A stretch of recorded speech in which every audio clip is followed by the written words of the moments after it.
I love the attention. Yeah, I think so. But you haven't been destroyed by it, so why do you think? 'Cause so Destroyed by it, like... Yeah, so many people are so hungry for attention that they destroy themselves in the pursuit of it. But you live a disciplined life. You're not like an idiot. I'm not like an idiot. I lived a disciplined life. Wow. These are strong statements here. All right. You must have conversations with people that are idiots that don't live disciplined lives. Or I don't know. What's your definition of a disciplined life?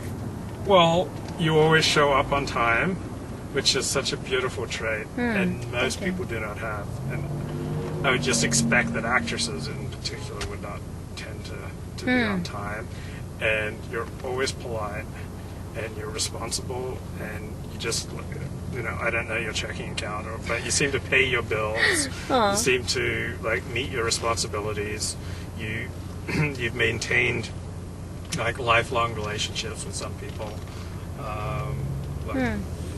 You do all the things that make for a responsible, happy life, because you don't just use people and to get your attention fix, your attention need, and move on like many, particularly actors do. So, well, I mean, I think that there are actors that will give other actors a bad rep. So I guess I can see where you're coming from, and especially models. I think models have a tendency of being very, very late. I've heard that before. Being on time, we're gonna make it. Woohoo! Being on time is something that, it's important to me, and I think it's what you make important to you. Something that's also really important to me in life is remembering somebody's name, and I think it's just really important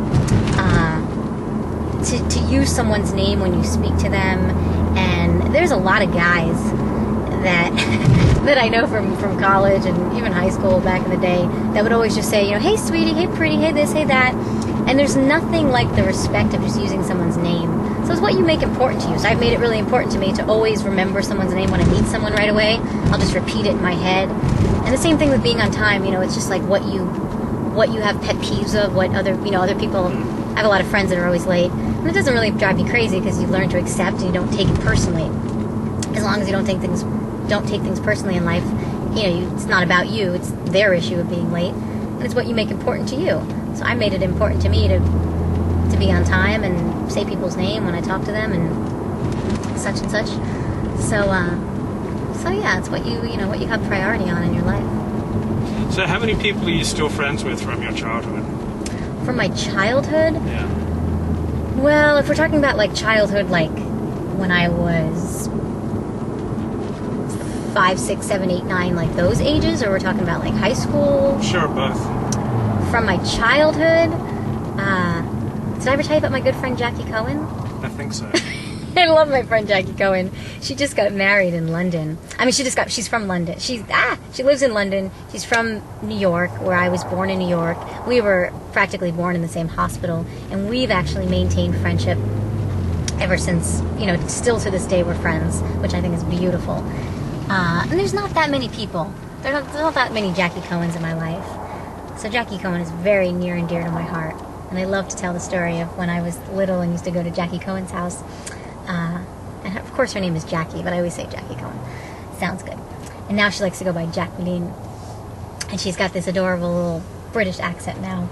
So when I was a little girl and I would play at Jackie Cohen's house, she would always have different friends over, and she never wanted the party to end. She never wanted the play date to end. So what she'd do is right before the mother would come and pick up their child, me for example, she would hide our shoes. So you can't really leave without your shoes on, and you had to take your shoes off. It was a kosher house. You had to take your shoes off when you walked into Jackie Cohen's house. And so she'd hide our shoes, and she used to do this all the time with multiple friends. She would just hide shoes. Did that homeless guy just open someone's car? I think so. Yeah, it kind of looked like it. Wow, that would have been scary. I have an interesting homeless story too. Well, finish the Jackie one. Well, so Jackie Cohen's story was just that she'd have these play dates and these slumber parties, and she'd invite everyone over at a different time. So she'd make an invitation and tell one friend that it started at 6 o'clock, another friend that started at 5 o'clock. She always wanted there always to be a friend at her house. So people would come at all different times, and you'd call your friend Rachel and be like, "Hey, Rachel, are you going at 5 o'clock to Jackie's house?" "No, I'm going at 7 o'clock." "Oh, okay. Oh, God, what's the discrepancy?" So my homeless story, I have so many homeless stories, but the most recent one, I was driving on 3rd Street right here in LA, West Hollywood, actually. I was driving on 3rd Street. I was making a right-hand turn in this car. There was somebody crossing the street. It was a red light. There was somebody crossing the street. Looked like it maybe was a homeless guy. Maybe it was just a guy that was, I don't know, dressing kind of bum-like and didn't have a lot of money, or who knows. Doesn't matter. Point is that I'm turning, and I'm like kind of looking at him as he's walking across the street, so I can make kind of sort of not eye contact, but look his way. Before I know it, I'm just about to turn. He jumps in my car. Yeah, no joke. He like opens up the door. I had the door unlocked. And it wasn't even like the top was down. He just like opens the door. I scream like Bloody Mary, like I'm so scared. I scream. And it was my scream that really got him to go. I don't know. I guess it was like when I looked at him, he must have thought like that was his invitation in or something.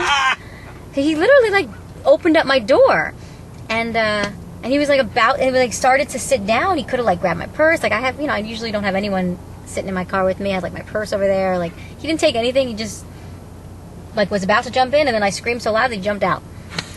And it was so crazy, like on 3rd Street. Who would have ever guessed? But it's interesting when you look at someone. You want to see my big jug of water? Wow. It's kind of crazy looking, huh? So what's a girl who's starring in Zane's Sex Chronicles doing going to church on a regular basis? What's up with that? Why not? It's my spiritual center. I love it. I mean, why judge and say that a girl who's in Zane's Sex Chronicles can't go to a spiritual... godless pagan. Yeah, please, that's silly. No. My spiritual center is a huge part of who I am. They have amazing outreach programs, and they're constantly finding ways of volunteering, and there's all different outreach programs. I sing with the Agape Roadshow. We sing at different nursing homes, and oh gosh, I've done all kinds of volunteering, picking up trash on the beaches, and what else? All kinds of just different spiritual volunteer opportunities they have, and it's kind of like a motivational center. It doesn't feel church-ish, church-like.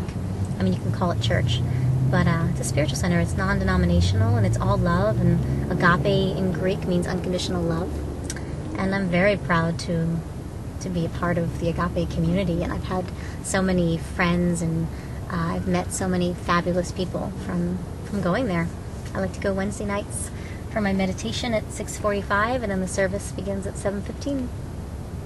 So, did you go to an agape-style church when you were a child? No, I went to like a Roman Catholic church growing up, and I think that there are elements of church and the community and that feeling that I enjoy, and maybe that's why I found, now a spiritual center, a church that works for me. But then as I really started to understand the Roman Catholic religion, and people call themselves a Catholic, and yet they use birth control, and yet they whatever else they do. There's so many rules and regulations, and I don't think that's what the premise, the foundation of any religion is about. I think that's what it's become for a lot of religions. And at the end of the day, whatever works for you. I would never tell a Catholic not to be Catholic. I would never tell anyone with their specific religion what to do, what to practice, what to preach. It's whatever makes you feel good.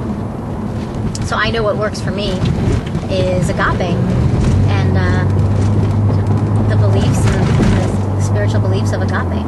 How would your parents react if you took them to agape? You know what? I considered taking them there because I just wanted them to see how beautiful it is and how much love and all about it. And I debated, actually. I really debated taking them or not taking them when they were here visiting for about a week in September.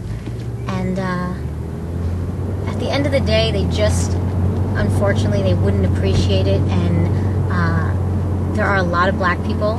There are a lot of like Baptist ways. I mean, it's very new thought, new science as far as beliefs go. But there's a lot of people that come from like the Baptist religion, that come from that preaching, that understanding, and I just think honestly their prejudices and their racism would